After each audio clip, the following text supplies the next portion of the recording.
Let's watch a full-length movie on YouTube with Mike Spiegelman. Let's watch a full-length movie on YouTube with Mike Spiegelman. Let's watch it. Hi, this is Carl. I wrote this song. I'm Mike's friend. My turn-ons are satin sheets. I love to be outdoors. Follow me on Twitter. Jokes to Carl. The French duh, not the duh. Let's watch a full-length movie on YouTube with Mike Spiegelman. Let's watch a full-length movie on YouTube with Mike Spiegelman. Let's watch a full-length movie on YouTube with Mike Spiegelman. God, I love that song. Hi, welcome to Let's Watch a Full-Length Movie on YouTube with Mike Spiegelman and Carl. Hi, Carl. Hey, Mike, how are you? Good to be here. Look at my smile. I'm smiling from that song you wrote, that theme song for our show. Our show, by the way, is streaming right now on mutinyradio.fm. Why don't you check out mutinyradio.fm? Why don't you go find mutinyradio.fm? What are you, a punk? Don't stop challenging me. I'll do it. All right, thank you. A lot of great programming on mutinyradio.fm. Not .com, .fm. No, not .fm. It's like a radio station directly in the heart of the Mission Oh! District of San Francisco. We're on every Sunday, 2 p.m. Pacific Standard Time. What We're is part of a this? fant- What is this donut button? Oh, it's not going to offer you donut. It's actually pronounced donate. Ah, Yes, so you can go throw a couple bucks towards Mutiny Radio. That helps the station. Go a to couple Venmo. means two. Yeah, give $2. Go to Okay. Venmo at Mutiny Radio. Throw $2. Write down LWAFLMOYT sent you. That's our acronym. LWAFLMOYT. You want to see our YouTube video? Subscribe to LWAFLMOYT. You prefer the old school podcast? Subscribe to LWAFLMOYT. Let's watch a full-length movie on YouTube. Carl, what movie are we watching on YouTube this week? We are watching The Jazz Singer, 1927. Sorry. You read my mind. Singer, 1927. Not 1979. Correct. Now, we've watched... Mm-hmm. Yeah, what channel should we check out? Girl Boss. Okay, Girl Boss videos. Check it out. They are funny. We want you to go to your YouTube, type in The Jazz Singer 1927, not 79. You will find Girl Boss hosting the full movie. Click the link, hit pause, move it to 000. We are celebrating the movies this year that are now part of the public domain. These are movies that were produced in 1927, including The Jazz Singer. 1920. Hey, I heard it's a good movie, Carl. I heard. What people have been really talking it up. Oh, well, that's the buzz. Oh, well, we should save it for the movie. So we now, at this point, you have the movie paused. And maybe you don't. Maybe you need a couple minutes. We'll offer you a couple minutes. Carl has actually not only produces the show, researched the movie, has stuff to tell me about this film, which I've never seen. And he wrote the theme song. He also hosts our celebrity comedian in our little segment called Celebrity Comedian Countdown. Take it away, Carl. Ladies and gentlemen, welcome back to Celebrity Comedian Countdown, this time with Clint Esposito. Welcome, Clint. Thank you for having me, Carl. Now, you and I are out there on the scene together doing comedy. I seen you at a million open mics, but I also seen you on serious ass shows, right? Very serious. You just recently booked me on the Serious Show in Denellen, right? At the Denellen Theater. Now, They don't show movies there anymore. Tell me how you got associated with this theater and how you got this opportunity. So the owner, actually, I grew up, this plugs in, I grew up racing motocross with him. Uh-huh. And I helped a motocross podcast do a live show the Friday before Supercross, which is a big indoor motocross race that they have at Giant Stadium periodically. I helped them set the show up here in New Jersey. Richie came to that show and was like, I have a theater, right? And I was like, no. So then that's kind of how that went. Now, I did want to raise that. I ignorantly am calling it dirt bikes, like you used to have some hobby, but no. But this was motocross, and this was earlier in your life. You would arrange tours and get the players and all the people, and then there was the ticket sales, and there was dealing with the venues, and there was. Tell us about this life, which isn't with you anymore. It was earlier in your life. Tell us about this, how it went down, and how you're out of it now and why. So basically, as a kid, I was into sports. Eventually, I found dirt bikes and motocross. And then that's all I wanted to do was be a professional motocross racer, which I did have a pro license, and I did that for 3 years. But then I actually got offered to do a monster truck show, a monster jam, and jump the ramp and do the tricks.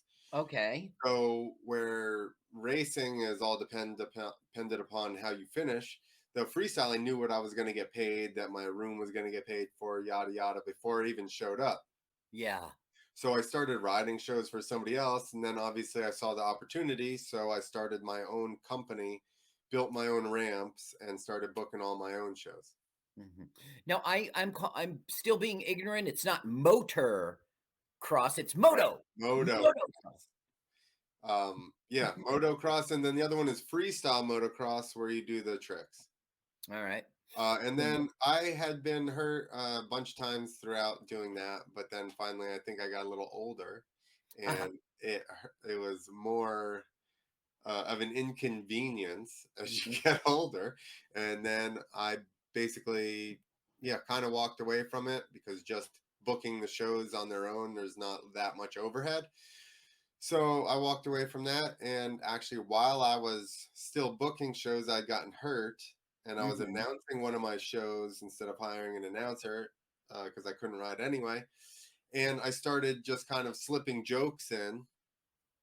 And for myself, I was just, I don't know, talking, crap. And I started seeing some people laughing, and I was like, oh, I'm just in the wrong venue for this. So after I stopped riding, I thought about what I'd like to kind of pursue. And comedy was something I felt like I could see myself doing, because there were athletic people, that are comedians, and all different types of people can be a comedian. Doesn't matter. Yes, that's right. So yeah, I just kind of convinced myself that I could do that. And it's also something where you have the opportunity to travel, and you still get the butterflies of performing. Yeah. Yeah. So that was my next question, how you got to comedy. And it seems like it was a natural transition. You didn't expect, I mean, it came naturally, but you were just announcing. So in the same way you had your business smarts with the motocross, moto's got more mojo than motor, right? Yeah. The same way you had your business going with the motocross, with the monster trucks, right? You also bring that to comedy. I mean, you're really a comedy producer, an editor, and video. You know your way around the internet, and you've got your.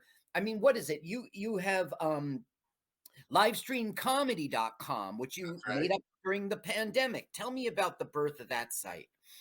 So basically, while all the clubs were shut down during the pandemic, I was like, we need to start doing more online stuff. So I looked, and livestreamcomedy.com was available, which was pretty surprising. So actually, I had you on some shows. I did Puntageous With Steve Poston, right? right? It was just That's all right. fun show. And then I'd also done some eventually, which I want to bring back. The theater doesn't have the best internet, because it's a 100-year-old theater. So I want to bring back the live stream comedy show, which was Vic Cedeno and I would host, and then I would Uh-huh. actually have all these boards here and cut back and forth between cameras. And it was a sketch show. We would pre-record sketches. I would play them on a TV, and then we would also have people do live stand-up. So I was trying to basically make a show that was a good format for people in the room and people online. Perfect. Yeah.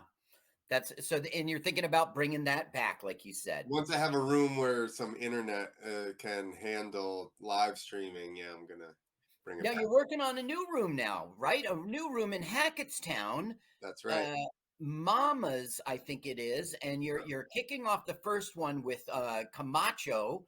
That's right. Tell me about this room and tell me about what your plans are for it. I mean, maybe this livestream.com, Yeah. livestreamcomedy.com. So the deal with that is Mama's is the actual.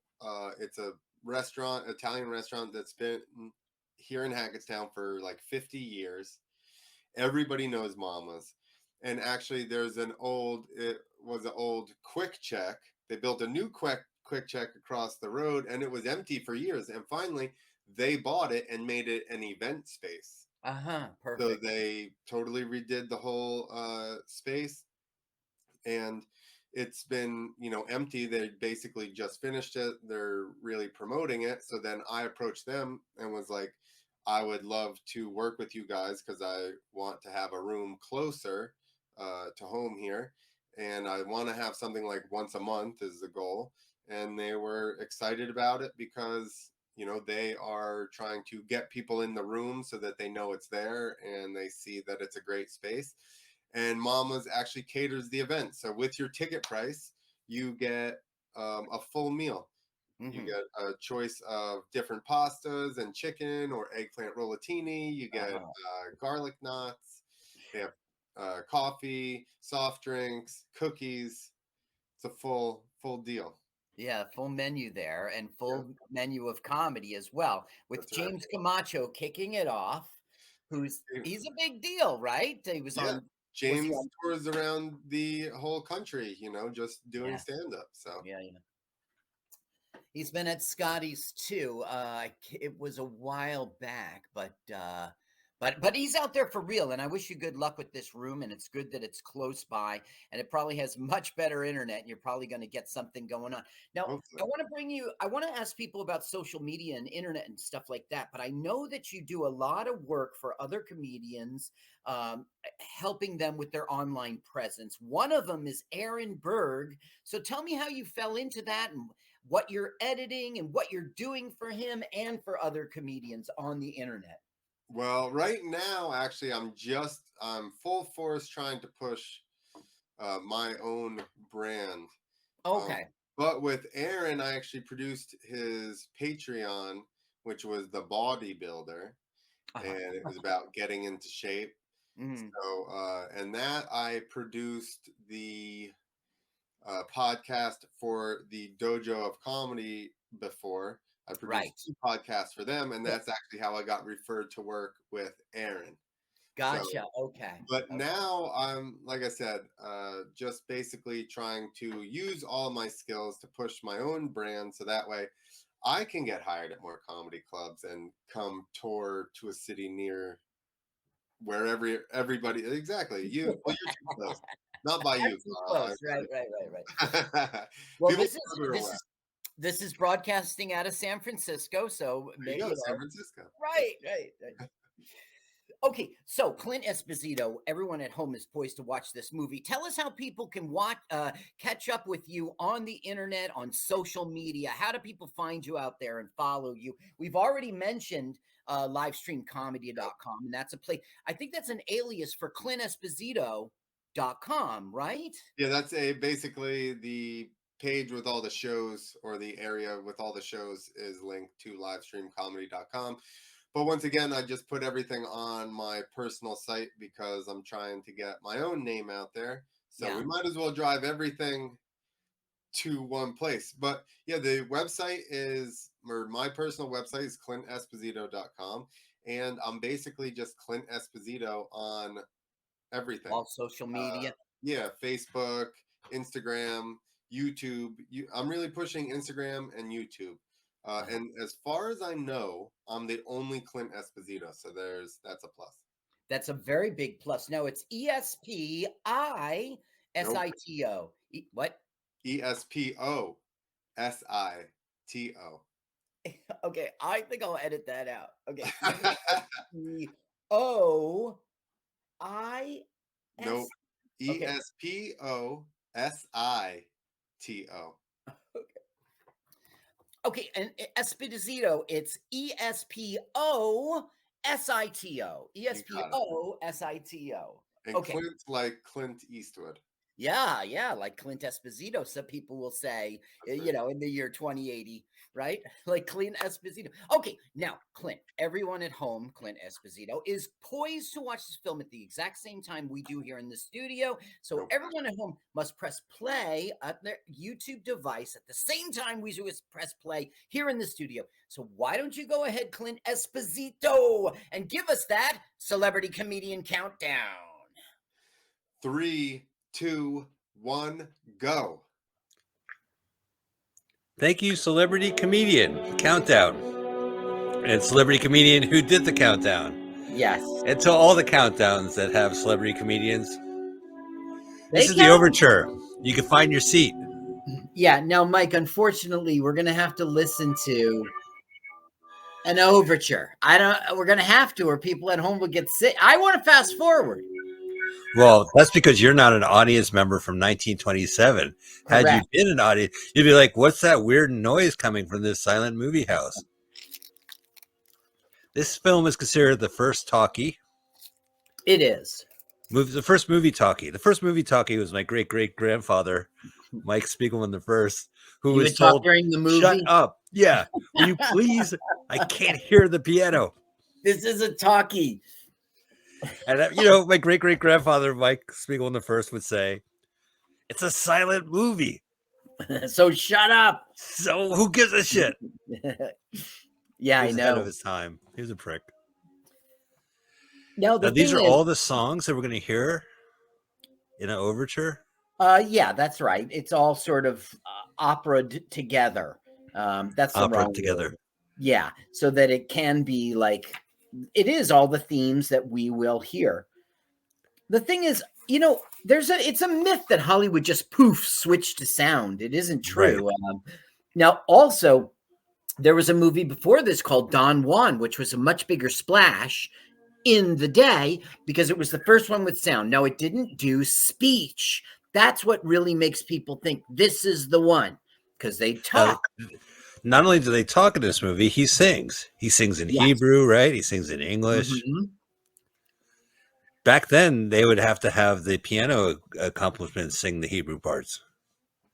Be'anglit, be'hivrit, kashem. Baruch, atah. Who's saying that? Where's that coming from? Atah. Baruch. Do you have any money? I am Baruch. Atah. I'm Baruch. Hey, I heard if you go wook, you go Baruch. There you go. It's my little woke joke for you. Once you go Baruch, you never. So we're gonna see Baroque music. No, it's pronounced. Wait, Baruch atah, right? Yeah, Baruch we're gonna see a lot of Baruch because he's a cantor, right? He's the son of a rabbi, right? And his father wants him to be a cantor, but he wants to sing contemporary music. Bingo. I know of this. This is a pop culture touchstone. I've never seen this movie. We come from America. Today, I have seen the 1979 Neil Diamond movie called The Jazz Singer. Right. Back then, you could be balding and still a hero. Wasn't it interesting? He did Jazz Singer, and then he wrote a song about E.T., Turn On Your Heart Light. That was his Hollywood years. Yes. Now, if I was an audience member in 1927, my ears and my eyes would be bleeding from this experience of hearing music coming from the film. Well, okay.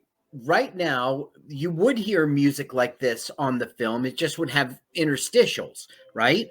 And go get a clam chowder at Tony's type of thing. Right, but the thing is, it wouldn't be synchronized. They just start playing this phonograph essentially that was part of the distribution. See, it was called let's see here.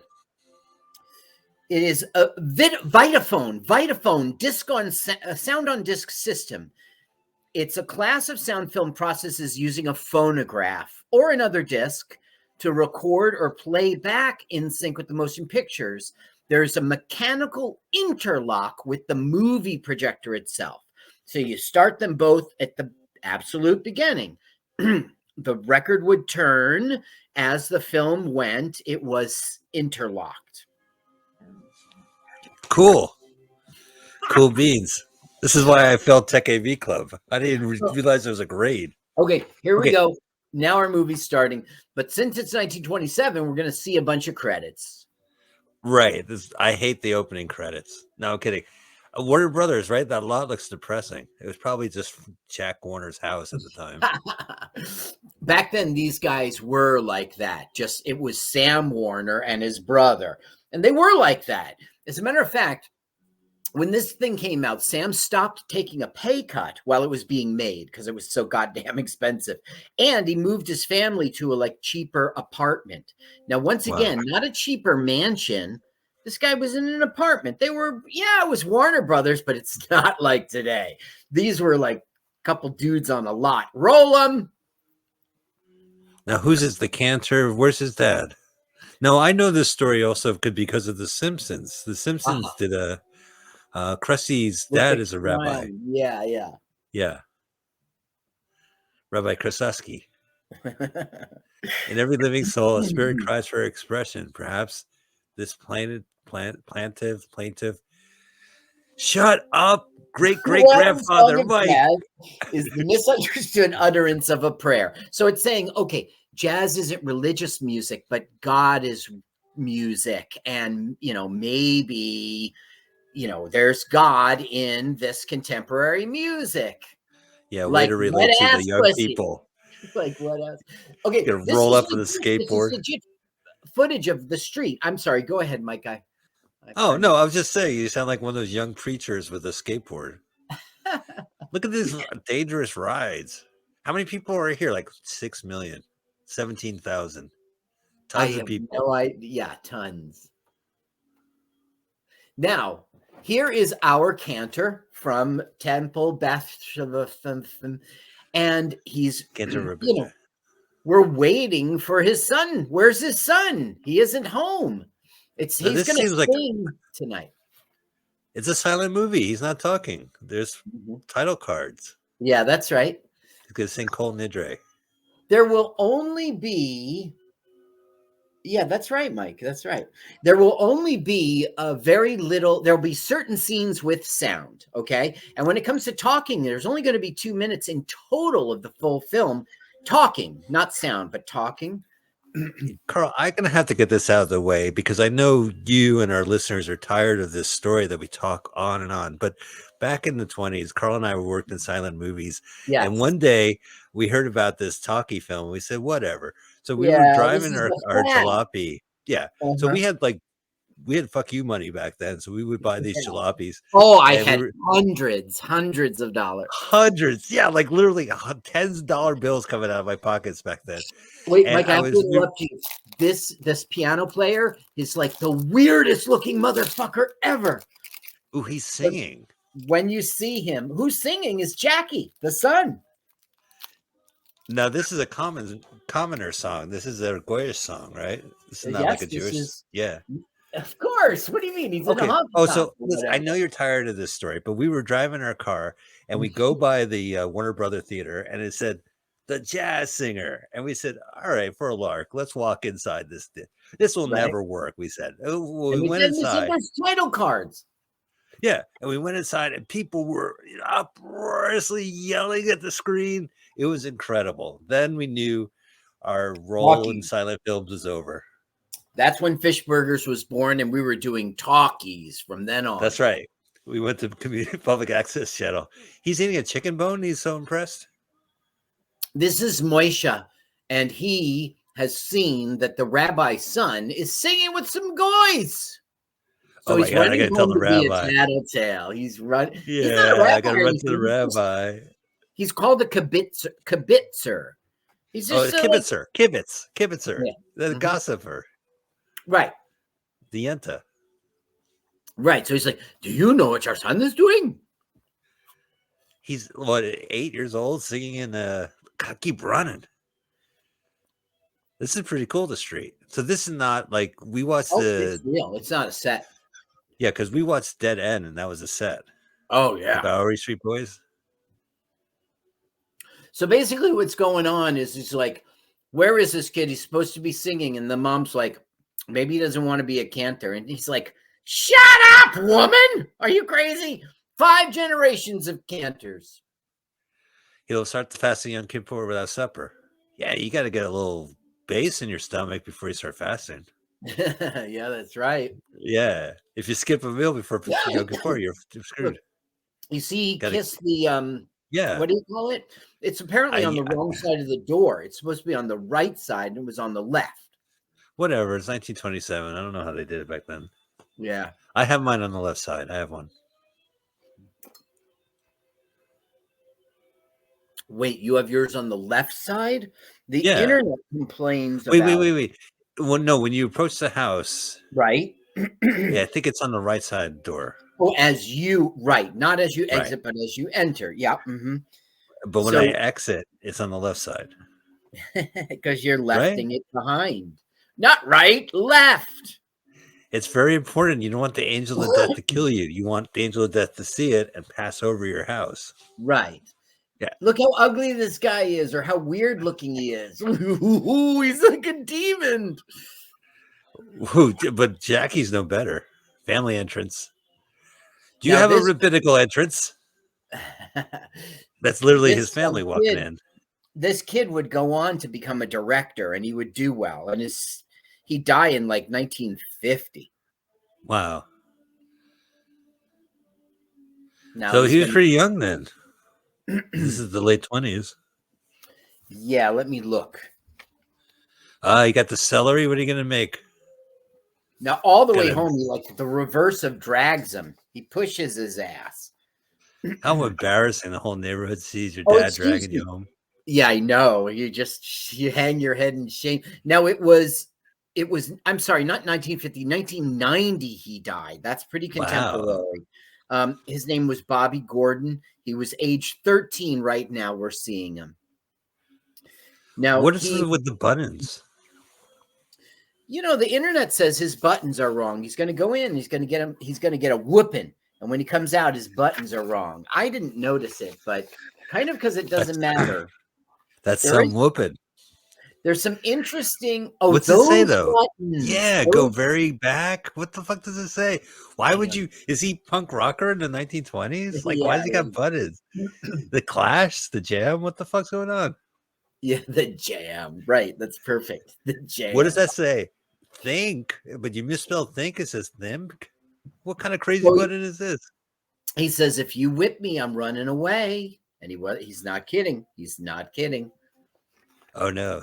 But first, the whipping. Uh-oh. Carl, he's like me. He got his belt right off.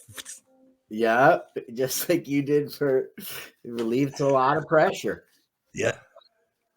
Now she is just like, oh, Princess Leia. She's got the rock of the Princess Leia, old school original. Okay, so now his buttons don't look different than me. I'm acting. Come here, I'm acting. Oh, are you acting too? Let me act with you. That's impressive, the crying. I'll get out of here. I'll leave for America today. Wait, I'm in America right now. So by 1947, that guy was directing films. The Joe Louis story, It Came from Beneath the Sea in 1955. Nice. Black Zoo. He did My Friend Flicka. He did The Texan in Bonanza and The Many Loves of Gobi Gillis. Who do you think would win a fight, Flicka or Flipper? Well, Flicka's a horse, right? Yeah, Flicka would win. Well, it depends. Is it in the ocean or is it on land? Yes, of course, in the ocean. So the Flicka would die. Flicka I'm would not gaming win. the system. Well, I guess you're right. Either way, it's lose-lose because on land, Well, Flicker would Flipper win. just give you go, "Gawk, gawk, gawk, gawk, gawk," and you just step on him. Shut up, Yeah. you. He doesn't even have hands. He doesn't have legs. Flipper would flip out. That's all he could And do then- is flip. And when he dies, the kids will mourn. They'll go, his name was Flipper, Flipper. And they'll say he died on purpose. He meant to do it. Yeah, it was intentional. Flicka had nothing to say about the killing. That is, of course, on that day, Flicka was hoarse. He was ours. Okay, so now Welcome back to the movie. Oh, synagogue. Now, right. you know, you during services, you shouldn't be filming services. It's, you know, considered work. But I guess this is the movie. Torah. Nice. Now, see, the kibitzer was handed off the. Kibitzer. I mean, he's got a position in the kibitzer. He does have a position in the synagogue. Now, essentially, that's it. I have no son. He's run away, and I'm disowning him at the same time. He's just doing. I don't know. It's all very stupid. And the Yenta's like, it's my fault, right? I should have never brought that up. You mean the mom? No, the guy who ran like 7 No, blocks. he don't give a fuck. No. He'll be back throughout the whole film, man. You'll see. He's a friend and a foe at the same time. You see, they love him, but he's like he can't keep his mouth shut. And he's Speaking of fan services, hang on, let's crank this up. okay.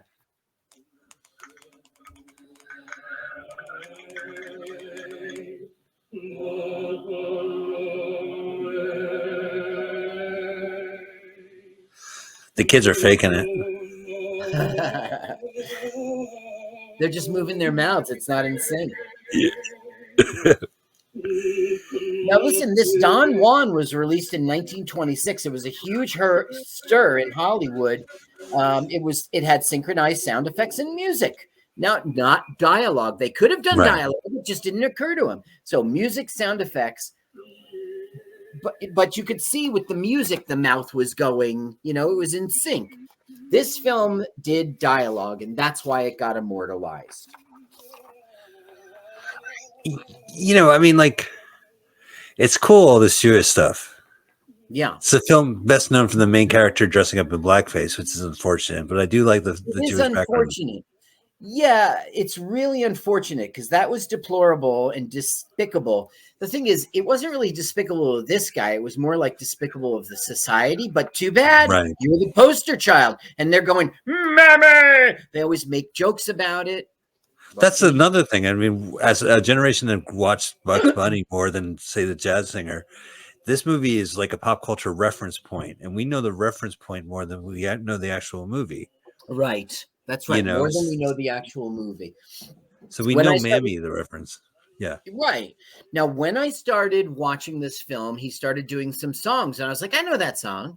Then another song. I know that song. It turned into just like you said, there's lots of that thing made its way through. It had legs and got to us, and we were disconnected from the original thing that made it. Right. This is the same conversation I have in synagogue too, Carl. So I feel at home. Shut up, Mike Spiegelman the seventh. Okay, now 3,000 miles from home. Up, you gotta. Okay, why don't you just turn it on because we're gonna have the talkie part now. Is he in Hollywood? No, SF. Not at all. He's in San Francisco. I don't know what town he's in. I'm sorry. I think the thing said SF on the jacket. Okay. Now there he is. There's Al Jolson. Now he was kind of Jack Robin. Okay. He was kind of known, but this really made him. Yeah, because he must be just known from the radio, from records, from other movies. From other movies and from doing performances. Now, Mike, as you know, we've been watching these 1927 films, and we did this also for 1926, and we did it. Did we do it for 25? I don't remember. Yeah, we did. So I'm used to the silent movies. And when I watch him like this right now, it's giving us a silent movie with all the interstitials. So when he starts talking and singing, I'm blown away. It was like I was a 1927 audience member. I can't believe my eyes, You don't remember when we pulled our jalopy over from Silent Money movie and we went inside and we heard him sing and I started to pee my pants? Okay, turn up the You lit the sound chair and on leave fire? it up. Yes, I remember that. Leave it up now. Quick, quick, quick. Now we're synchronized. Some folks have one, some folks have none. What about the other folks? Yeah, some folks have two. Is he crooning where you project to your mouth at a certain angle? I don't know about the angle part, but yes, he's crooning. Now, this guy was famous for like emoting and being, he's just doing a performance, It really can be quite silly. Do you consider this jazz singing? Well, 1927 did. This is a terrible song. It's about like his kid, Boys get dirty hands, dirty face. Peanut butter jelly smudges. Both shut the fuck up at night. Those Now, kids, they grow up. Look how she's acting like, oh, I'm struck. Who is that on stage? He's the greatest man I've ever seen. He's not doing anything so great. Jolson does that thing with his shoulders. Like, is he a puppeteer? Like, if he was a puppet, like, I don't know where his spine is. Like, he's upright, but his shoulders are hunched. Yeah. He's exaggerating. He knows he's doing unnatural things. Look how he grabs his breast. I loved him in Heart Bleeps. The Andy Kaufman role. He's just the most greatest performer I've ever seen. I ought to offer him a show. Oh, really? Don't take him away. Well, this is like some dinky club. Right. Look how pissed off the saxophone player is. Fuck you, violins. Give me a part. Now, I know you, Mike. Don't turn it down now, because he's going to talk. Is this okay? Because I want to hear you, and I want the audience to hear us too. Well, all right, I'm cranking it up. Well, I just don't want to miss it when he talks. We might miss it, and that's the whole fucking point of this movie. I had St. Elmo's Fire in 1927 when he started speaking. I started seeing a roll of Boris around me. Look how he put up his jacket, collar pop. Because like a human does. People would do that in the cold. Was he Falco? Okay, listen now. Here we go. Yeah, right. Perfect. You ain't heard nothing. You want to get quick? All right, hold on. So listen, play quick. 3 choruses. So that blew me away. You ain't heard nothing yet. And that became a big thing. You ain't heard nothing yet. I remember I fainted and shat blood that night. Okay, you can turn it down. I can't turn it off. What's a tootsie? It's a girl. He's saying, Tootsie, goodbye. Don't cry. The choo-choo train that takes me away from you. No words can tell how sad it makes me. Tootsie, don't cry. Gotta go. The bus is outside. Outside. Don't call me. I'll call you. The Greyhound bus that takes me. Oh, well, Have you ever heard? Listen to his whistling. Now he's whistling? Nuts. Now, what he's doing with his right hand, pretending like he's playing a trumpet or something, that's all fake. That doesn't affect the sound. He's just whistling. So it's fun. He's not modulating his mouth organ to make these noises? His mouth organ, he is. But his fingers aren't. The fingers don't do anything. Oh, right. Yeah, I see what you're saying.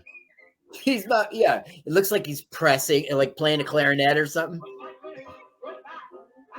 I guess this is jazz singing. He's so weird. Whoa, look at him go. Look at the trumpeter. He's like finally could play something. Don't cry. We're getting to our big, ugly ending. Dances like a girl. He's moonwalking. Goodbye. Yeah, don't you remember we were fucking in the audience at this point? Just a mass orgy. Uncontrollable. Now watch. I can't believe it. They will do some sort of watch this. They'll do the same shot again and again and again. It's like a glitch in the Matrix. Oh, this is a glitch in the Matrix. A glitch in the Matrix. This is all not real, Carl. Oh, a glitch in the Matrix.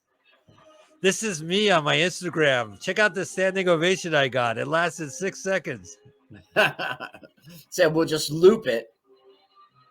Congratulations. Congratulations. Now, a guy comes over. Tell that man I want to fuck him. This lady over there. She says she wants to fuck you. Oh, okay. Look at them. They're banging away on the table. What kind of restaurant is this shit? Yeah, they give him little mallets. Pops the guy for the restaurant. Stop banging on my tables. I'm trying to make food. You guys are wrecking my shit. Please have a seat. The little mallets. I guess it's intentional. I can't think with your fucking mallets. So, I understand that the man said you wanted to fuck me. No, I said I wanted to bang. Well, isn't that the same thing? No, with these little hammers. Here, take one. Let's so bang. Literal in the 20s. Well, so now we're back to a silent film where he's very expressive. She's very expressive. Oh, yeah. Yeah. There's many jazz singers, but you have a tear in your voice. Oh, she's deep. See, the thing is, she knows he's complicated. That's why she's attracted. He actually said a tear because his voice was so bad. It sounded like he had a rip in his voice. I am tearing your eardrums. I am you goodbye. Hey, thanks for the sex, but my train is here. Gotta go. Now, look, back in the day, 1927 or whatever, there were two competing incompatible sound systems. This Vitaphone, this was done, and there's something called Fox's photo film. So the thing is, you had to be one or the other. You know what I mean? But this is a Warner. Oh, but Warner Brothers use either Vitaphone or the other guys. No, they used Vitaphone, but there were also Fox had photo film, which sounds like picture to me. Also, the sound, like the process. That's how do you say it? Kibitzer. Yeah, Kibitzer. Like kibbles and bits. Kibitzer. $250. You see that? $250. That would be $3,600 today. And he's got a girl. Yup. Jack Robin is his name. He's forsaken his Robinowitz. Jack Robin. Terrible. That's what comics do, right? Because you have two first names as a first and last name. The classic Steve Martin name. Martin is a first name. Okay. Yeah, like Martin Lawrence. Martin Lawrence, another one. Or Carl. Carl. I guess I don't do that. No, your name is first and last name. Oh, he married a Shitska. Listen to me. I know I can't talk. This fucking one of them Christian broads.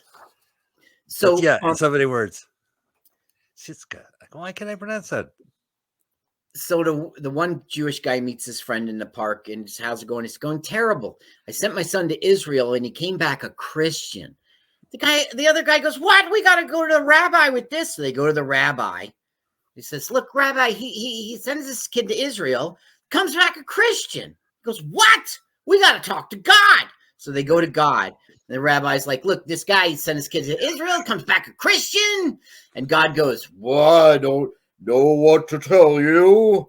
I sent my son to Israel. Comes back a Christian. What the fuck you gonna do, Rabbi? So then who do they talk to? Listen, that's a hilarious old joke taught to me by Jewish people from my fourth Israeli company. They were making fun of you. Okay, so now Jackie Robbins has written home, right? And Yeah. but Dad is still being such a he's just being such a little girl. I mean, he's just like, I have no son. You know, it's been like 8 to 10 years. You know what I mean? Like, Yeah. It's been like at least those pairs of years. so now he's in a show thanks to Mary, the woman who saw him. Now we're about to see somebody called Loy, Myrna Loy, and apparently she's a big famous person because the internet makes a big deal that she gets a 2-second appearance. Look at Yeah, Mary. no, she's a name for sure. I don't really remember a film I've seen. Me neither. The name Myrna Loy sounds familiar, but the internet made a big deal. Oh, here we go. I love these vaudevillian shows. This is more fun. Like I always complain about when they have vaudevillian stuff on No, movies. it's not vaudeville. It's not vaudeville. But okay, go ahead. Oh, it's jazz singing or whatever. Like just this live show. This seems like a story that takes place during this. You know what I mean? Like he sings, but it's more character based. He's sure goofy about her. That is Myrna Loy. He doesn't stand a chance with Mary. Well, Myrna's fucking wrong. Anyway, Which that's it. On the left or right? On the left, and she goes on to have fame. Look at this. They got to entertain the audience at all costs. Listen, we're going to take a break in between acts. Oh, no, we can't. Here's some aerobatic bullshit. That's right. So Mary gets an offer to go to New York, Chicago, and become a big deal, right? This is current. This is 2019. They're actually putting the date on this movie. August 8th. Yeah, that's right. As a matter of fact, there is a continuity error. He's writing her a letter and it says like August 7th. And then when she gets it, it says August 8th. I think it's no big deal, but the internet cares. Well, I mean, a lot of people must have seen this movie hundreds of times. There must be some fans of this movie who've seen it more times than we have. Yes. So they're not really boyfriend and girlfriend, but they're like got such a crush on each other and they're heading that way. And now she's being called away to Chicago. So this is Mary from years ago too, right? Like they've been going steady for a while. No, they're not going steady at all. This is Mary from the restaurant just a little while ago who said, I'll let you in. So she gave him a chance in the show and he's about to become part of it. And just as that happens, now she's leaving. Oh, bye. Yeah, he'll never see her again. I made a typo when I went to see this movie and I wound up watching on YouTube The Ass Singer. Yeah. Gross. It wasn't sound. There was sound. Was it from farting? He would make singing noise, like he would talk. Yeah. People are like, we've heard plenty. Okay, look, this is a very famous cantor, one of the biggest ones of all time. And he's basically getting a cameo in this. It's like, oh, cool. So they're going to have him sing? Yeah, he's going to sing. Because of the budget, they can only afford to tape the matinee show. Yossi Rosenblatt, Ukrainian-born cantor and composer, regarded as the greatest cantor of his time. Now, he died early. He died at age 51. Okay. His fame extended beyond the Jewish world. Large concert fees, a singing role in this, the jazz singer, and also the sobriquet, the Jewish Caruso. I don't know what that is. What is it? I don't know. Type it in the private chat. Type it in the private chat so I can see what you're saying. Okay, I'll type it in. It's weird. All right. No one look. This is a private chat. I'm putting it says in the private comments. Chat. It's not a private chat. It's the comments. Oh, it's under comment? Oh, shit. I got to use my mouse. All right. I'm looking at the comments section. Okay, I'm putting it in. It All is right. a SOB. I didn't say screen share, you dummy. Everyone here Private in chat. the. Okay, private chat. You win. All right. All right. Well, now I got to S. click back to private. You can hear the people in the synagogue. Mike Spiegelman the 7th. You're just as bad as your great great great grandfather. Will you shut up during the rabbi singing? The cantor is singing. I'm sorry. I'm putting it in. Did you hit enter when you're done? Like you hit enter or return. I see nothing in our private chat. Okay, there it is. Oh, you want me to pronounce that? Yeah. That's So French. bricket, That's not Yiddish. Sobret. briquette. It's So he was. SOBRIQUET. It's like a Yes. soliloquy, like a No, look, August 7th. August 7th, August 7th. 1927. Okay. Maybe So, it's a flashback. well, that's the thing. When he gets it, when she gets it, it's August 8th. Weird. Well, maybe the mail service from Medford, Illinois is superior. And can get it. We get it on time. We get it a day early. Look at him. He's like, I'm so clever. I don't need a chair. I can sit on my luggage. Man, spread all I want. Life on the road. Air Now, look, feels good on my dangling balls.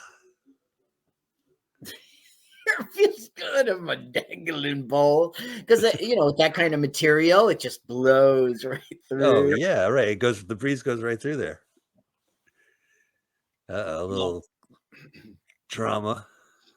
Yeah, Let's she's singing, rave. I'm better than that guy, and they're like, he's the best.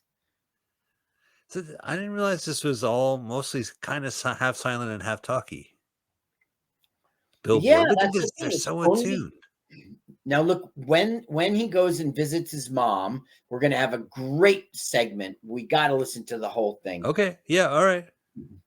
Oh wait, you're not leaving on this train. Your booking has been canceled. Oh, don't you hate that? Oh, bummer. Shit, but I got a deck of cards and everything. I've been going over big. I got a deck of cards for the train. Yeah, I got a cup of coffee. Sorry, that's the word from New York. Wow, that's You're fucking business is brutal. Stuck in Medfield, Illinois. It's not even Chicago. Now, our hero, the grouchy lady, she's the winner. She's our hero, almost said. Sorry you got shit canned. See ya. Guess you don't have to. You see. But guess what, pal? You didn't get shit canned. They're gonna bring you to New York. What? Wait a minute. He shit talked them in front of the colleagues. Right, colleagues and then they get all on floating. the train and drive away thinking he got shit canned. He's like, that train's gonna float. That train's gonna float off their hot air. Did you see that scene? Oh, tell me again. Oh, you were there. Fooling nothing. Here's the train ticket now. What kind of shenanigans is that? Look at that. He slaps him 5-5. Yeah, well, no, he went to shake his hand and he bounced off. No, he slapped it and shook it. Stop yelling. Mother, that's famous, right? Well, I guess Mammy. Yeah, I gotta tell you, his behavior towards his mom is fucking weird. First of all, there's something sexual about it. And secondly, it's way over the top. Way over the top. Oh, my mommy. Hey, oh, mommy. Oh, mommy. It's ridiculous. You'll see. Silent movies kind of are ridiculous. Oh, this is Quinzantera. 60th birthday. Oh, 60th. Wow. Yeah. And what's he going to get? Well, it's a prayer shawl. He got a nice prayer shawl. Very nice. That's what he needed. Oh, no. But they got the same one. The same thing. Yeah. Uh-oh. It's the same. Oh.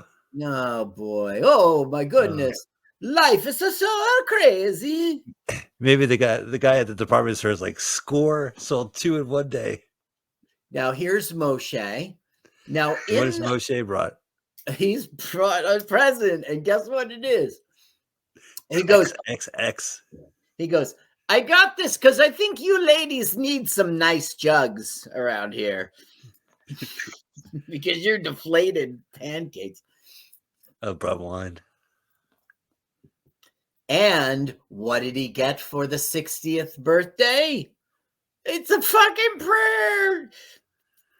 Just like sitcom. Look how raggedy his jacket is. Now, this guy in real life, his name was Jewy Jewson, and Shut up. he played Jewish parts. But it was a stage name. That was a stage Oh, name. right. Yeah. Real name was I seen his westerns. Sheriff Jewy Jewson. He was really Jewsonowitz, but they shortened it so it would be less Jewish. Oh, you're missing all the Jewish humor in this movie. Another We talked through the rabbi. We talked through all the prayers. What am I, 12 years old studying for bar mitzvah? Okay, so here comes our man, and he's back where he grew up. Okay, he hasn't been here for years. This is all real, by the way. Oh, look, he bumps into the kibitzer. Yeah. Oh, he recognizes him. Are you Jackie's original Jewish name? Oh, yeah, I think you're mistaken. My name is Jackie Cabinet. Are you Yudelson, the kibitzer? Okay, so maybe his real life name is Moshe. Let me look it up here. Well, it could be his first name. It could be. Moshe. Wow, look at this street. So cool. Here he goes. He doesn't recognize it's him. Oh, he does recognize it's him. Now he's home. This is it. This is the big moment. You're right, Mike. That was his last name, Udelson. His name is as a character is Moshe Udelson. His real name's Otto Lederer. He died in 1965. He was Czechoslovakian American. 120 films he was in. Jeez. Including a Laurel and Hardy. Now, we're going to get a bunch of over-the-top mummy stuff. When I tell you to turn sound, you got to do it. Not yet. It's too late. I got the sound up. Well, then you're going to hate it because it's too early. Okay. Mummy! Well, let me tell you a joke. So there's an ant infantation going on at an Orthodox synagogue. Oh, no. 3 rabbis are talking, right? The Orthodox said, yeah, we had these ants. And I called a service and they took care of it, but the ants came back. I didn't know what to do. And then this conservative rabbi says, yeah, we had ants too. And we wanted to do like these safe traps, but they kept crawling out of the traps. They kept coming back, even though we sent them out. And then the Reform rabbi says, oh, you know what I did? I bar mitzvahed all of them and they never came back at all. The next day they were gone.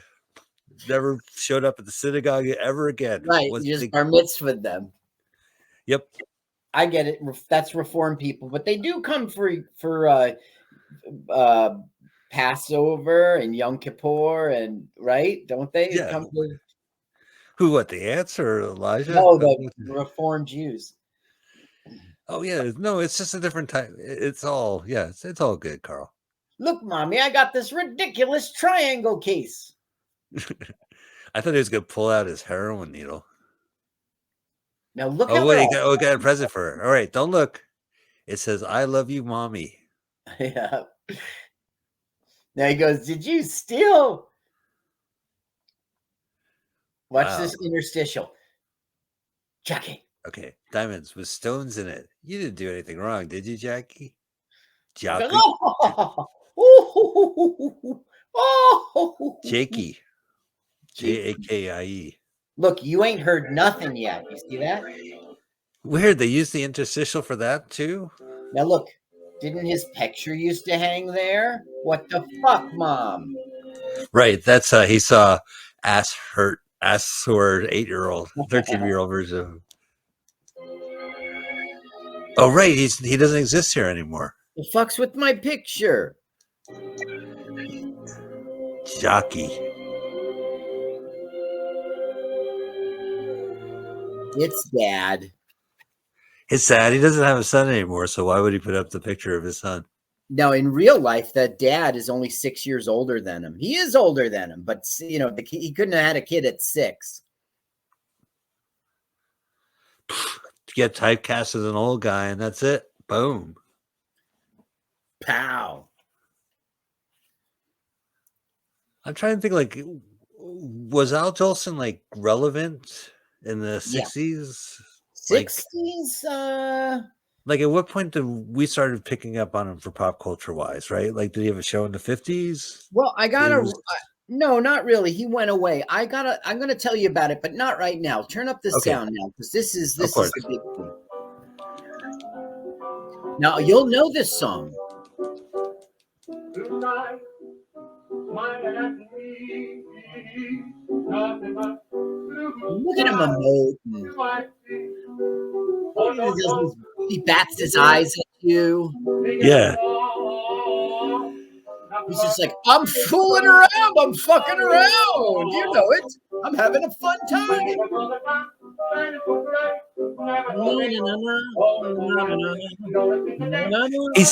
He's crooning-ish. Yeah. Yeah. Blue sky.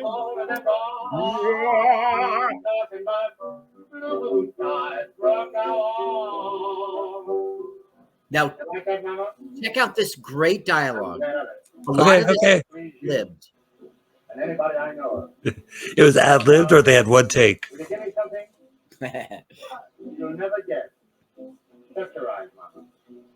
Shut up for a little decade. Now look, he's going to steal something. I'm going to steal something. I'll give it back to you someday, too. You see if I don't. Something sexy here. If I'm a success in this show, well, we're going to move from here. Oh, yes, we're going to move up in the Bronx. Now, the Bronx was suburbia then. Really? The Goldberg. Oh, a whole lot of birds. I don't know all. Birds. Goldberg's suburbs. Suburbs. Birds. Yes, you will. Is that a Jewish suburb, a suburb? Goldberg. Go with your brown eyes. What do you mean no? Who is Listen to telling you? this. What do you mean no? Yes, you wear pink or else you wear pink. It's funny. Oh, I'm going to take you to Corey Island. Yes, I'm going to ride on the shoot. And you know, in the dark. Now listen to this. Ever been to Dark Hill? Well, with me. That's all the right. tunnel of love. What do you feel like? Now, Mama, stop. See, there's something. Mama, listen, I'm going to sing it like I will if I go on the stage, you know, with this show. I'm going to sing it jazzy. Now get this. Blue sky, smiling at me, nothing but little blue sky. I see. What? That's not even a word.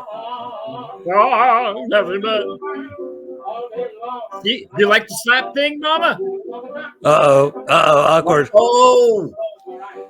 Now he's going to say stop, and the music will go back to a silent film. I heard that. You won't hear anything anymore. Now look, they'll get up again. Watch. You see how they just got up? There's a glitch in the matrix. They get up again. Yeah. What is the Matrix, fuck? Carl? The Matrix, if you don't know what the Matrix is, you just follow the blue bunny. Okay. Look, I got these 2 pills. Take the red pill, and everything goes back to normal.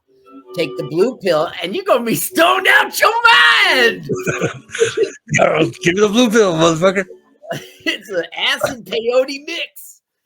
Carl, don't forget, I don't know when we're going to be airing this, but March 26th, John Wick Chapter 4 hits theaters. Oh, that's a great. long COVID, but now it's finally here. Thank goodness I can still wait. I can absolutely wait. You can still wait. Now, how dare you bring that fucking jazz in this fucking house? Right. What an insult. Now look, that's a very famous old song. It's a classical tune. I don't know who wrote it. Yeah, this song, I know this song. Again, you know, this song is used in like Monty Python. Interrupt. We're sorry to interrupt. We're sorry to interrupt the interruption of the interruption. And now we're returned without interruption.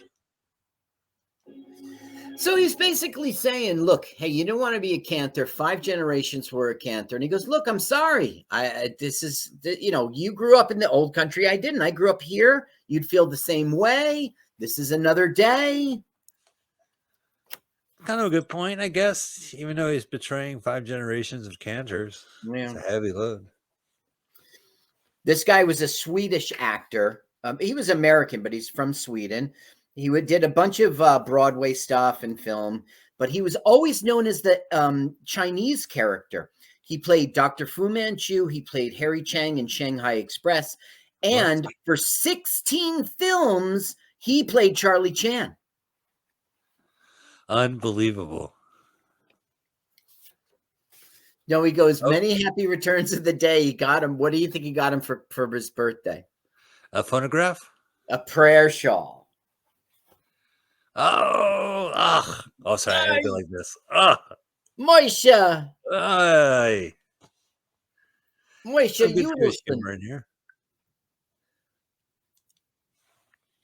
Now, the father doesn't take it. He's all butthurt and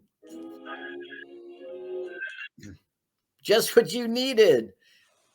There's some guys at Gimbal who sold 4 prayer shawls in one day. He was just like, I love it. Hi, can I help you? Yeah, hi, my friend the rabbi, his 60th birthday is coming. I don't know what to get him. I want to get him something unique. Unique, you say? Well, I was just I have a nice shawl for you. So Al Jolson died early, and he was not really very relevant. He died in 1950. He was only 64 years old. That's not so early, but it is early. Yeah. And in the 20s, he was one of the greatest, most famous and highest paid stars. He was self-billed as the world's greatest entertainer. I think I've seen his gravestone. Let me write this down. Al Jolson tomb. Tootie, goodbye. Nope. Hillside Memorial Park in Los Angeles is where Al Jolson's gigantic mausoleum. It's not even a mausoleum. It is I'm looking at the picture right now because. Why don't you go there and film why you should watch the next LWAFLMOYT? That's right. Hey, coming up, we'll be watching The Jazz Singer with starring Al Jolson, who's right behind me. Right. Mm-hmm. Yeah, I'm here. He is there. If you were a jerk, you could dig him up. Really, seriously, you could, and say, "We're doing you on the next podcast." Oh yeah. I could go virtual. I could say, "Hi, my name is Mike, and this is called Exhuming Al Jolson from Hillside Memorial Park." No, but it's huge. It's like it's the weirdest thing. Like, I've seen it before, so that's kind of strange. Now, the guy who directed his name's Alan Crossland, and his grave, he died at 41 because there was a car accident, but his grave was unmarked. 67 years later, in 2003, they donated a headstone. He had an unmarked grave, this director. Oh my God. Yeah. Huh. Okay, so now he's in New York and the rehearsals are going and they're in good form, but the show's not so great. It's really Al Jolson who's saving it. Jackie Robbins who's saving it. Look at that dance number is cool. Okay, so I keep bringing this up, but I guess my beef is that when we have when the culture at the time when movies were out, where people would go see live shows as part of the entertainment, right? And there was a film, and they're showing you the live entertainment. They could do it as a voyeur, like as an audience member, like you get to see a live show as a theater, or you have a behind the scenes like drama, like right now. But I think this movie handles it really well. Like the story kind of is more predominant than the show stuff. You know what I mean? Like, I don't know. Well, I get a little weirded out by that.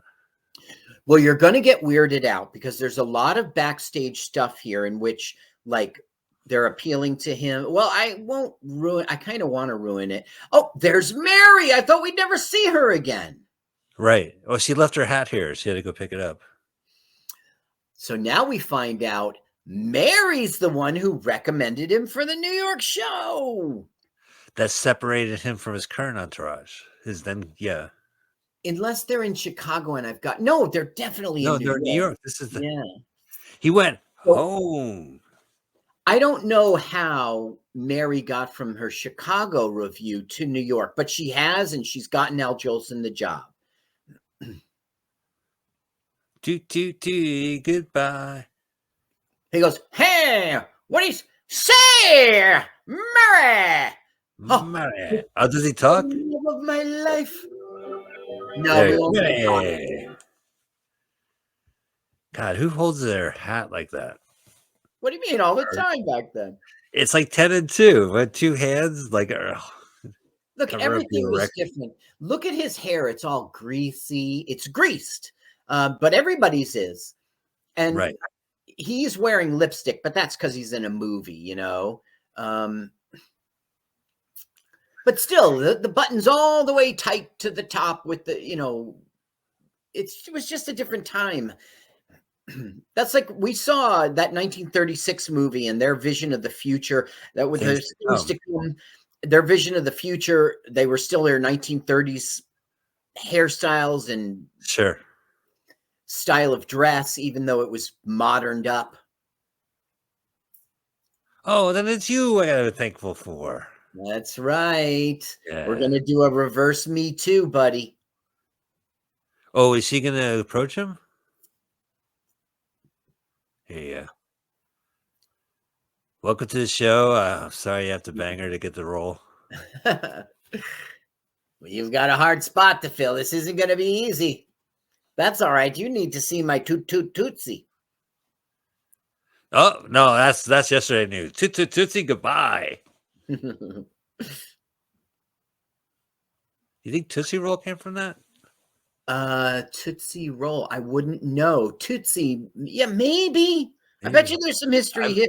If only we had some sort of search engine that we could just, because I don't have time to go to the library. I don't have time. Oh, the library's going to close in about 2 hours. So if we wrap this movie up, I can probably hit the hay and get there. Oh, I could call Ask the Librarian at 1-900.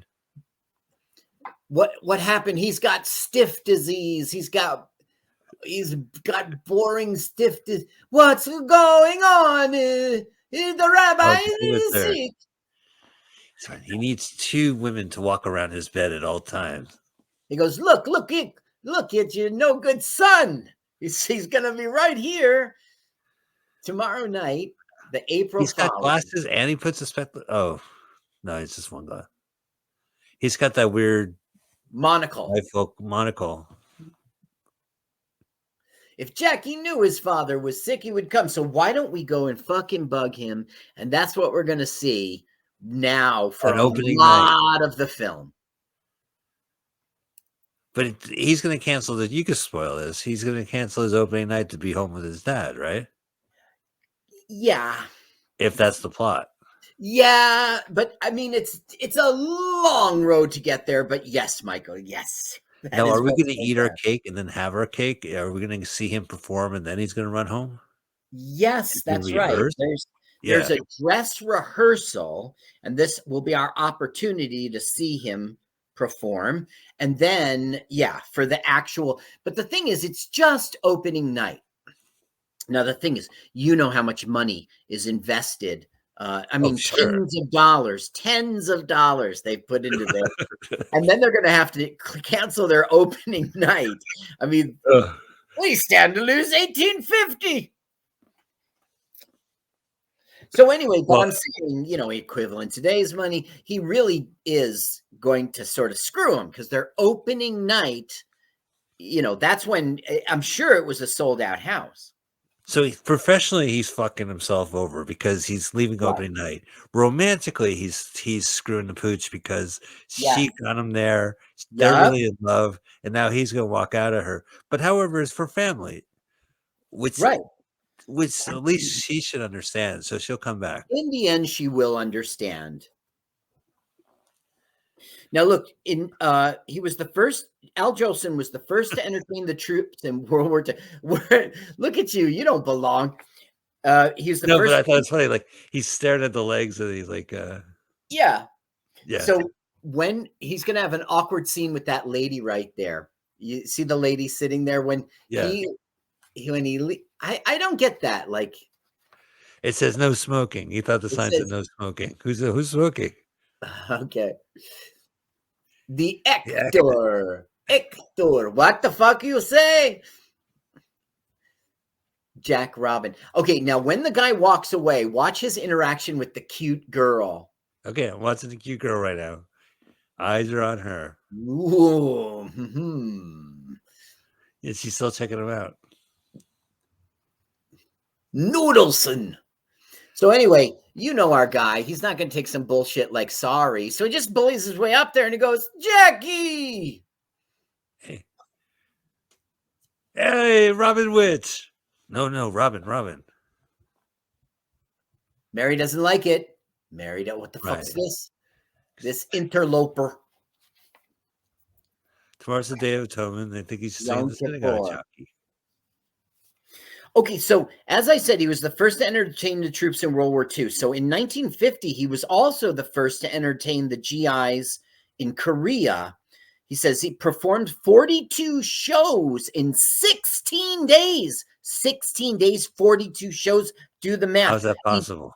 He died weeks after returning to the U.S., partly owing to the physical exhaustion from that performance schedule. So he died at 64. He was old. But the army killed him. Kind of. I mean, if he did 2 shows a day, that's only 32 shows. He did an extra 10. So there was days with 3 shows, like weekends. Isn't that always? I mean, there's a matinee show we just saw here of a rabbi singing, a cantor singing. I guess, yeah, when you're in your 30s, but, I don't know. Right. Now, it doesn't really say how he died. He was just sort of died. Well, I'm sure he got shot by soldiers trying to fight a war and have to stop and listen to Al Jolson. He was shot 1,700 times. Every time he performed, he was assassinated. I killed. No, you got killed. No, they shot you. All right, that's terrible to say. I have no idea. It is. Should not make fun of that. And war. So, like I said, this kibitzer was in Laurel and Hardy's short, You're Darn Tootin'. Now, he was on 120 films, but that's his biggest credit, a short. Probably a famous one. Yeah. Probably. I don't really know. He probably gave something to Laurel, and then Hardy gave it to Hardy, and then Hardy gave it to Laurel, and Laurel gave it to him, Now, Dad's sick, so he can't sing tonight. And it's fucking Yom Kippur, goddammit.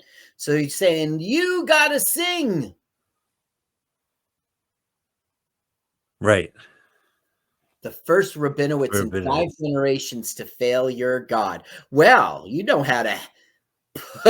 Honestly, this is like unfair. Like, of course he has to go to the synagogue. Of course you got to go to the synagogue. The show must go on. Must go on. That's our religion.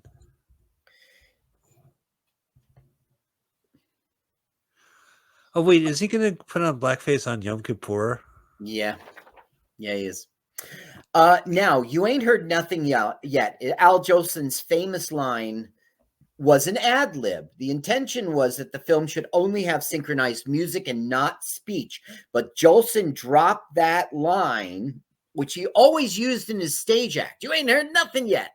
And the director just left it in. And that's really changed. This is a talkie. Wait a minute. You ain't heard nothing yet. It was a well-established stage patter, the internet calls it, of Jolson's. He did it in a film called A Plantation Act in 1926.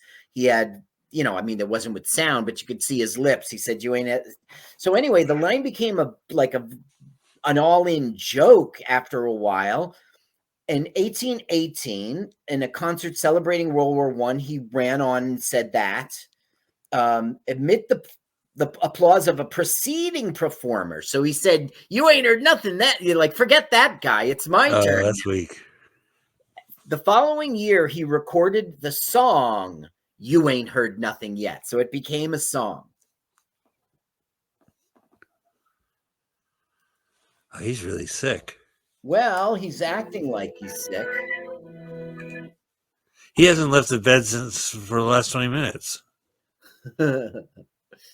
He just looks a little tired. Yeah. You know, it would help if he like shaved his beard and, you know, got a little, maybe a little, took a shower. That's gonna help him to clean his shave his beard and take a shower. Yeah, and like that hat, man. He's had that hat on for like the last 8 years. Oh my god, Carl. Yeah, he should clean his act up. I agree. Oh, here you go. You There's a good start. Look at him crying. He's like missing his son. He said he dreamed of his son singing, and then he says some. That would be forgiven. Now, if you were a screenwriter, Carl, what would your third act would be? He's racing back to sing for Yom Kippur, but there's a car accident, or the woman for the first act shows up this time with a pistol. Right. Yeah, you would need some sort of foil character who, you know, prevents them. Like maybe Moishe was a kibitzer, but like it wasn't with the nice, friendly way he does it. Like. He's trying to get to his father. He goes, "No, you betrayed your God. You can't redeem yourself now." I guess this play is what's holding him back. Oh, it's bad news. Bad news, I tell you. Okay, now we're going to get some funny jokes. He's going to bonk that guy's hand. Saying, you can't get a singer on... This guy says he should sing.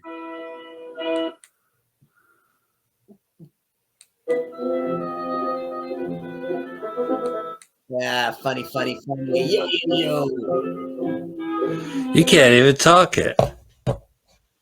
I could totally sing it. Like I know the first 6 words of every prayer. And then I could just kind of mumble. Sometimes I'll hear the first word. I go, "Oh, I know this one." And other times, I'm like, maybe I need to hear another couple words. He goes, there it is. "Fine chairman you are. Let the sun be setting with no canter." He goes, "I should stop the sun from setting." Yeah. Ow!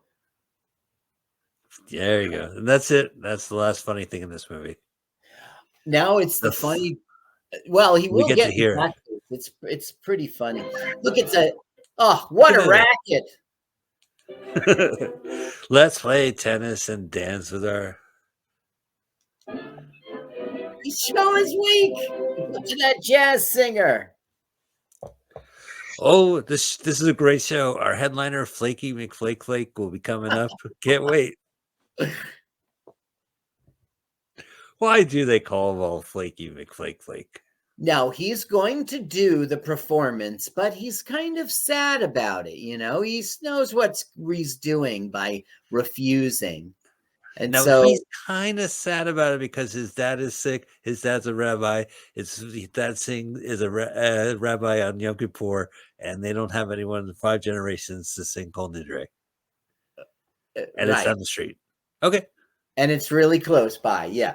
Now he's going to do the most horrible thing ever and ruin his nice thing of being the first talkie.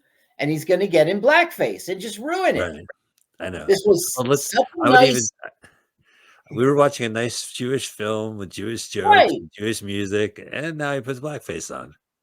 Now, you know that there was serious anti-Semitism back in the day, and it's great that this film it's like there is no anti-Semitism, you know? And I guess the ears. God, it's so weird watching him do this, to be honest with you. Yeah. Like the technique, got the back of the neck. Right. He did his ears like that, like making sure he touches every part. You missed a little forehead there, buddy. So it's And queasy. It's a little queasy. it's very ugly how the lips aren't done. Right.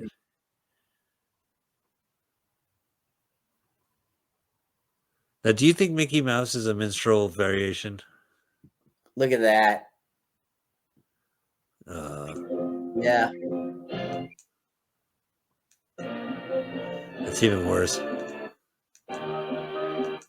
Is it gonna be a glitch in the Matrix? We're gonna watch this scene. He sees his mom.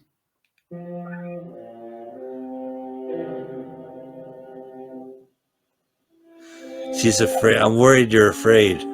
Now, Mary wants him to do the show, but at the same time, she knows it's his choice, He and she belongs can't here. get The show must go mad. on.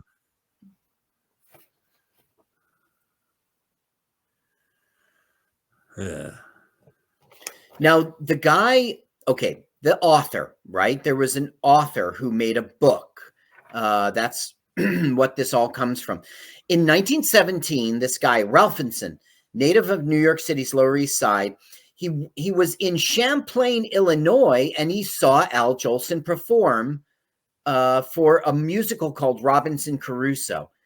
He loved it. I'll never forget the first 5 minutes of Jolson, his veracity, his amazing fluidity, which he shifted from, blah, blah, blah. He was really talented.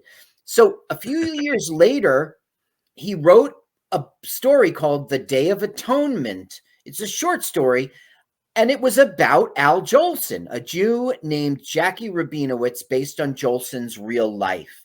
It was published in yeah. Now, so I guess he really got to know Al Jolson. 1922, it's published in Everybody's, that's the name of it, magazine. And later he turned it into a stage play with this guy named George Jessel, who was playing Al Jolson's part. That was September 1925, and it became a hit, 303 performances. Called The Jazz Singer. Right. So then when they wanted to make it into a movie, it was George Jessel who got the lead role. So it was a play based on the short story. Short story that's based on Al Jolson's life. Right. And George Jessel was going to play the lead. It doesn't make sense. What happened? What kind of backstabbing Hollywood bullshit? Warner Brothers acquired the rights June of 26 with George Jessel signed to a contract. It was going to start May of 1927, but there was a pay dispute, and George Jessel didn't do the film. So Jolson got the gig while he was touring in June of 1927. They went to New York and did all that B-roll of the crowds we saw. In late June, they started filming. They started with the silent stuff first, and in late August, they did the more complex Vitaphone stuff, and then in September, the shooting was done. So I don't know. There's more to this story about why this George Jessel was in the middle. And this movie has been written about. I mean, it's definitely there's a lot of movies I read about and I always wanted to see, but this one I've read about a lot and I've never seen it at all. So Edith Lindy's. She doesn't identify herself as mom. So when the guy goes to Al Jolson, he's like, "Some old lady's here," Right. Now Looks like your mom. The man who was here. Neighborhood Yenta. So Mary's like, "I'll tell him to go away," and he goes, "No, bring him in." And Mary's like, "Oh, damn." Oh, how embarrassing. Oh, that might be my mom. Bring her in before the blackface makeup drips off my face. No, they do, like she pretends she doesn't recognize her own son. Like she doesn't understand what blackface is or something. Does he talk he doesn't talk in this, but this scene's been parodied all the time. He doesn't talk here. They will do a sound one when he sings on stage in a minute. And he'll say mommy then. Yeah, but it won't be the famous song.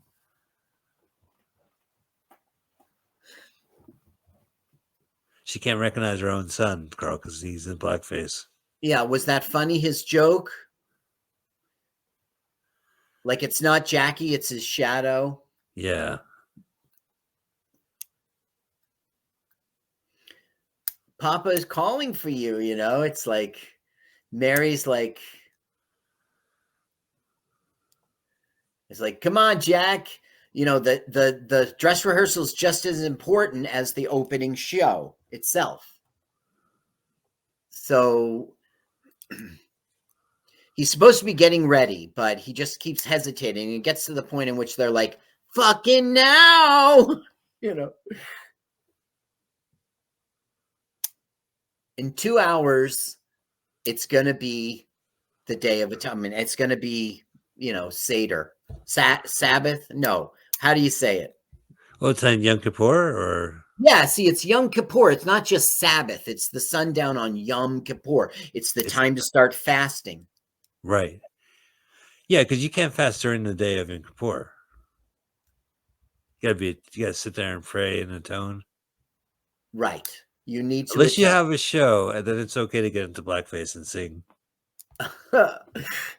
Listen, if your mom comes to you backstage and say, "Don't do this, Carl," do it and sing a song. I'm going to the open mic, Mom. This is my life. No, the open don't mic. Go to the open mic. Don't worry, Mom. When I get on stage, I'll talk about you for 3 minutes. Mommy is what I always say.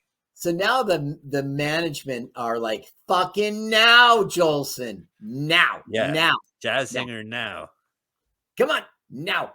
Now. Now. Fucking now. That's like my boss during the high holidays. I got to call in sick. It's the high holidays. Get in here now. Spiegelman, are you high? Boss, it's the high holidays. High holidays. Now they have like a celebration about what? Polo? Croquet? Oh, here we go. Oops. Mother, I'm sorry. I wandered away. Yeah. It's a mommy song. But it's not our famous one. That'll come a little later.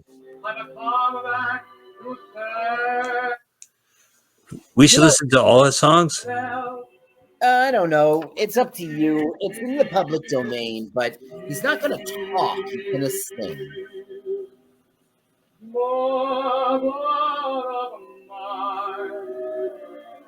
When friends all I still had you. Somehow, you're just the same. La la la la. With your arms around. You know, like, it never rains, but it pours. It never rains, but it pours. If you're Christian, if you're right. Jewish, it never Yom rains.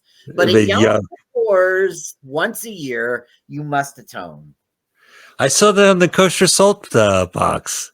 When it rains and Yom Kippur's. Yehuda Matzah with their pun, with the joke of the day. Well, because there's ionized salt and there's kosher salt, and the kosher and there's that when it rains it pours was the motto of a salt company, wasn't it? Oh, that's right, Morton. Very funny. That's I tried with the material you provided. It's the material you provided me. This is what made the funny. Now, in 1936, it's 9 years later, he's going to do Lux Radio Theater, a 60-minute radio adaptation of this movie, and Al Jolson will reprise his role. I don't know. It seems like 1960. No, 1936. 36. So it's 9 years later.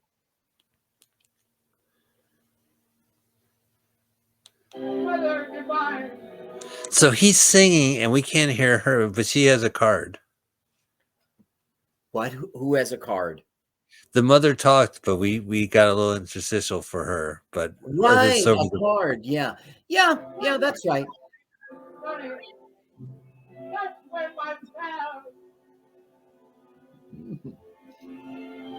These songs, like, honestly, yeah, you'd like to listen to songs more than once in your life, right? Like, you want to hear it on repeat maybe a couple times.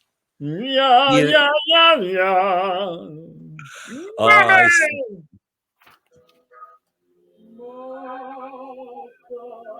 Oh, here we go. Ugh.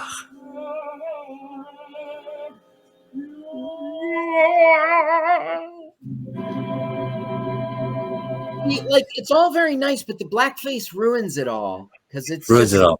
yeah, because it's ugly. Changes And it it. says the world was a scummy place, that this was, I don't know. But there's all these excuses for it on the internet. Like, what the blackface people were trying to do was, like, put Yeah. on the, you guys think black people are really good at entertaining, so that's why we're doing it. It wasn't That's just to, like, fuck with them. I don't know.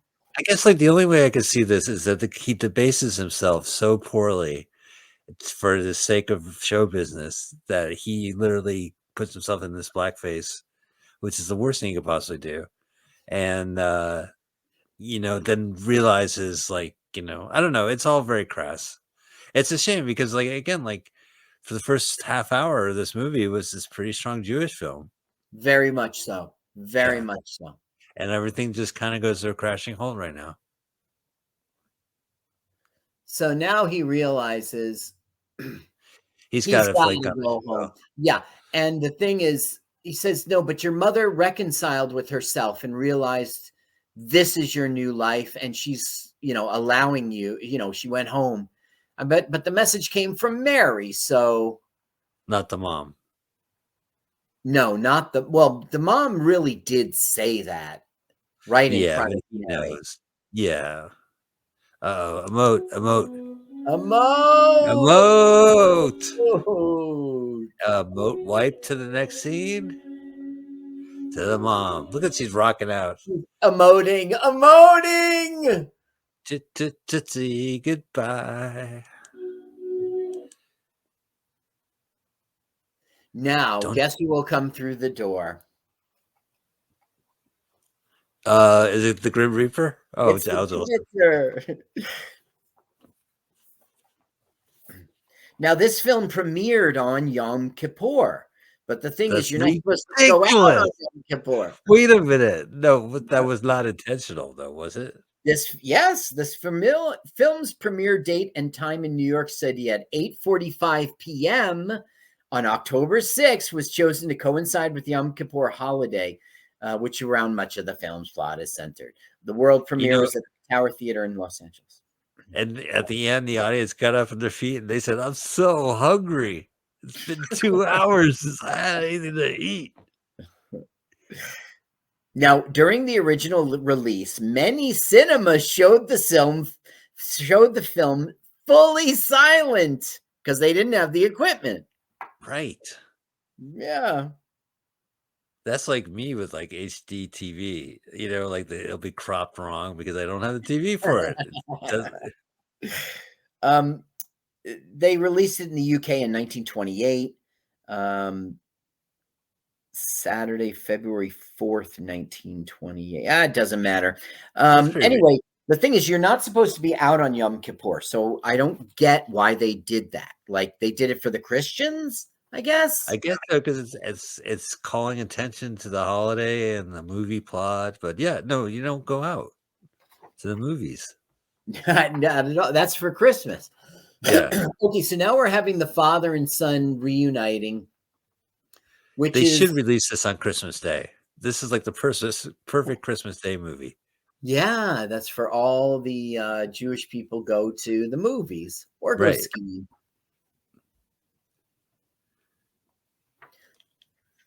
It'll be fine, Papa. Yeah, he should be singing right now. He says he'll soon be all right, but we don't know if that's the truth. He could very well die. Now, we don't see the film ends before he dies, but come on, he's sick in bed. Is he listening to the he can't listen to the radio because you can't have the radio on during the high holidays either. Like, at least if it was Jackie Robinson or it was a baseball player and the guy was in bed, you could hear the game and like hear the home run being made. Not on Yom Kippur. Now, sound nearly doubled the budget of a film. That's one of the reasons why Hollywood didn't just switch. Also, the theaters themselves had like a conversion cost that was hard, you know. Like MGM owned like over 1,000 outlets, and they did a slow like wait and see rollout. So in the midst of the talkie craze, studio bosses faced with limited amount of sound equipment and qualified sound technicians, leaving them headaches over productions, talkies versus silent. And silents were internationally marketable very cheap because it's just a different language. You just write it. Low budget producers of Westerns were impacted with silence coming, up until 1930, these Westerns were silent. Many studios continued to produce both silent and sound version of their films, including the classic All's Quiet on the Western Front, 1930. Oh, I didn't realize that was silent and audio. Both. Yeah. Okay, now Mary's, it's still not over. They're still like, come on back, son. There has to be this. I mean, we had it the one way. Should I go? Should I go? Should I go? Right. Okay, I'm going to go. And now we're going to getting, should I stay? Should I stay? Oh, I see. Yeah. Funny she is, man. You'll queer yourself on Broadway. You'll never get another job. Half of Broadway is queer, boss. And they're working. All right. I got to light the menorah. Wait a minute. This is not the menorah. No, I mean, she is a menorah T. All right. Bravo. All right. Speak it thing out. I give a shit my life. It's the brick of my mother's heart. I talk to the side of my mouth. I croon like this, Carl. Pitching my voice over to you. Now, it makes sense they're back here because opening night is like minutes away. 45 well, first off, they should not have opening night on Yom Kippur either. Like, we're complaining about the movie actually opening on Yom Kippur. This whole point of this show takes place on Yom Kippur. No, but I mean, it was Christian. It was a Christian world, right? I mean, sure, there was pretty much Judaism was there, especially in New York. But if the story is about Jews and it's a Christian world, then why not premiere it on the holiday that the movie's about? It doesn't affect you. Well, that's what I was saying before. Like, why did they do that? Because of the Christians, I guess. Right, because the Christian audience is going to see this. But I think they might have had a misunderstanding about what Yom Kippur was all about. Well, if it was Yom Kippur weekend, once the sun sets and you could eat, you could go to the theater and be like, 1 ticket and 6 bags of popcorn, please. Yeah. This was the top grossing film of 1927. It was produced by Warner Brothers Pictures. It was produced by Daryl Zanuck. It was distributed by Warner Brothers. It was released on October 6, 1927. It's 89 minutes running time. It's 96 with the exit and overture music. It has 6 songs performed by Al Jolson. And Zanuck, the producer, won an Oscar. It was an honorary Oscar for producing the film. It was the first Academy Awards. We're getting that a lot because we're doing 1927. That's right. Well, the first Academy Awards, 1927, Wings was the first winner. Yeah. Yes. They really liked Thomas Hayden Church's deadpan delivery. It was really the wrong format for a Oscar, but they did it. Oh, April Follies with Mary Dale and Jack Robin. It's opening night tonight. Let's go. Wait a minute. Is Yom Kippur in April? I guess so. Yes, definitely. Michael. Did you know this play closed in a month? I'll edit that out. No, I won't. Wait. April Follies. It only lasted 4 weeks. April Fools. Ladies and gentlemen, there will be no performance this evening. So screw off. We want our money back. Fuck your money. Right here with your money. You get lost. But you can sit here and play on your phone. It's because you're on your cell phones all night. Shut them off. You saw Jack and Jill, right? With of course. Right. So remember how mad Al Pacino gets when somebody's cell phone rings? He's doing his play. And then later he gets mad again, but it was his phone. And Oh, then right. he takes the call. Who's all over the place? Classic. He feels better now? Well, I don't know.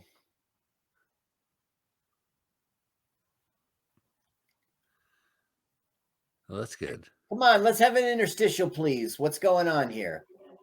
Now, I saw this film. This is the fourth time, but Oh, I didn't realize they're singing. now here is a very impassioned Colinar, or whatever it's called, by Jackie. There he is. But it's a silent. It's not a sync.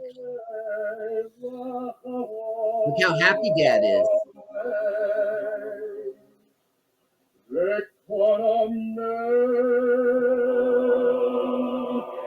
Now, you see the Bible on the left got ripped. That's the Torah.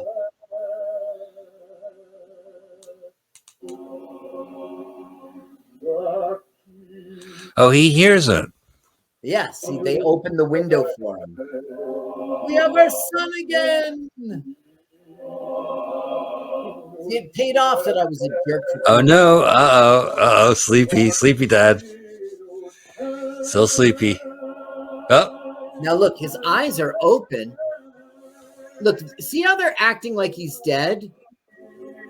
His eyes were open at the end, and the internet didn't say that wasn't on purpose. He's breathing. He's breathing right now. You can see him breathe. Yeah, so I don't understand. I don't think he's dead. I think we end this film with, I don't know the answer.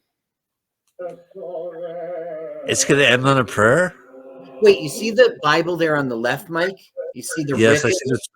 It got ripped. That's the Torah. It got Torah? Yeah, okay. Who tore it? Tell me. Who tore? That's the Rippah. They're reading from the Rippah.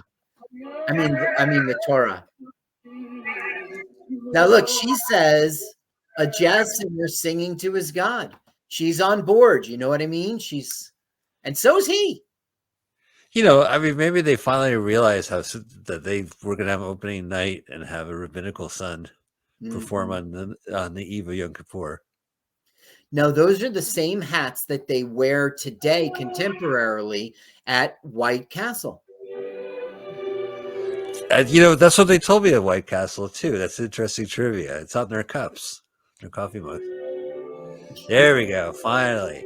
Right. Now, time has passed, and he didn't get fired. He just missed the opening night. Oh, no. Here he goes. Oh, boy. Yeah. Now we get Mammy. And there's Mammy. Oh, yeah. Oh, here he goes. Mammy. The sun shines west, but I know where. Sun shines past. I can't. Killing me. It's so bittersweet how this nice film gets wrecked. He's wearing gloves. Are those his right hands? Yeah, I mean, honestly, and I hate to interrupt this, I guess, but there's a lot more to this than I need to know. I mean, like, this movie's been around for decades, for almost 100 years. There's got to be plenty of writings on this that I can just kind of get a little more background about it. And, you know, but, you know, part of it, reading about it, is seeing it. And that's what we're doing right now. It's not really great. I'm not. West. It's on my Mammy I'm talking about. Nobody else is.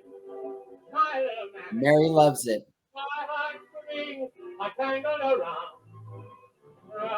The other guys are bored in the audience. You see their feet tapping? Right. I was looking at that guy. How many times can you listen to this song in a row? Well, what do you mean? This is our first. Well, let's say you have the 45, right? You put it on and like 7 minutes of him going, Mammy. And then you like put on the B side, and it's like the instrumental, or it's like Yeah, something. right. Do you put the A side back on? Nah, you probably play If the you B bought side a a couple more times. 45 and you just got it, yes, you probably listened to it all night. And your dad is like, turn that off, you punk. Turn that 78 off. I can't. I don't know how it works. All right, the WBN. We bend. Now we got to listen to this. Now, Now you listen to the know that, exit music. right? But I Excuse think me. it Pardon me. sounds like Pardon me. what? I'm getting up and leaving the theater. Excuse me. Pardon me. Okay. Do you know the that Sweet Caroline that's in this exit music? Okay. Wasn't that in the Jazz Singer in 70s? Wasn't that song Sweet Caroline in it? Maybe. Sweet Caroline. But that's a different song, right? Yeah, but there's themes of it in this music. Oh, And I see what you're saying. who's Interesting. doing it. Probably. I think he ripped off the jazz singer. Well, the title says he ripped off the Jazz Singer. Now, in 79, did he wear blackface, Neil Diamond, when he remade this? No, actually, by that time, the tides had changed and blackface was not popular anymore. No. I saw that in the theater. Carl, what did you think of the jazz singer, 1927? I don't know, Mike. Okay, I was blown away that it was sound because I got used to watching the silent movies, and we were watching a silent movie, and then he's saying, "You ain't seen nothing yet." That was great. Also, I loved the way he emoted, and I liked how he liked Mary, but at the same time, like there was too much. You've got to go to the synagogue. I can't. There was too much back and forth. Like, what am I going to do? Just make up your mind, dude. It was like 15 minutes of, is he going to do it or not? It was poorly written. And then he gets into blackface and puts, I know that was a very common thing or whatever, but the history, it's just like, now I can't like it, Right. Yeah. So I think it had the potential to be a good film, and I think this guy was a great performer. But in the end, the film falls short in its writing and in its execution and in historic light.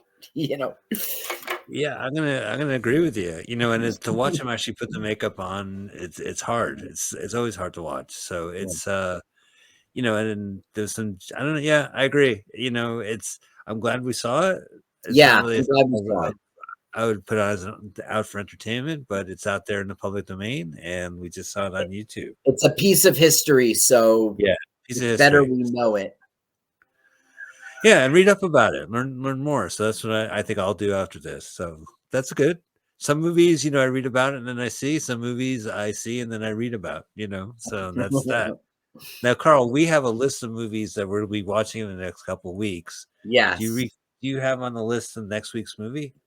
Well, I think we shouldn't try to announce it because we don't know. It could be that Stowaway to the Moon guy. It could be all right. Laser Blast. It could be, what's his name? Muggsy's Women. Muggsy's Girls. Yeah, Muggsy's Girls. It could be Rosebud Beach Hotel.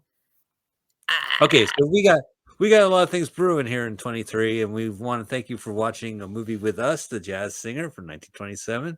And you can, if you watched it, you've seen it us on YouTube. If you watch a lot of YouTube, subscribe to our channel, and it'll be there in the mix. You don't have to watch the whole 2 hours. You don't even have to watch it. Just subscribe. No, that's the same with you podcast people. Listen, I'm pandering at the end of the show. Subs. No, we want you to like the show, and that's why you subscribe. Okay, listen. Don't listen to Carl. Send money to P.O. Box.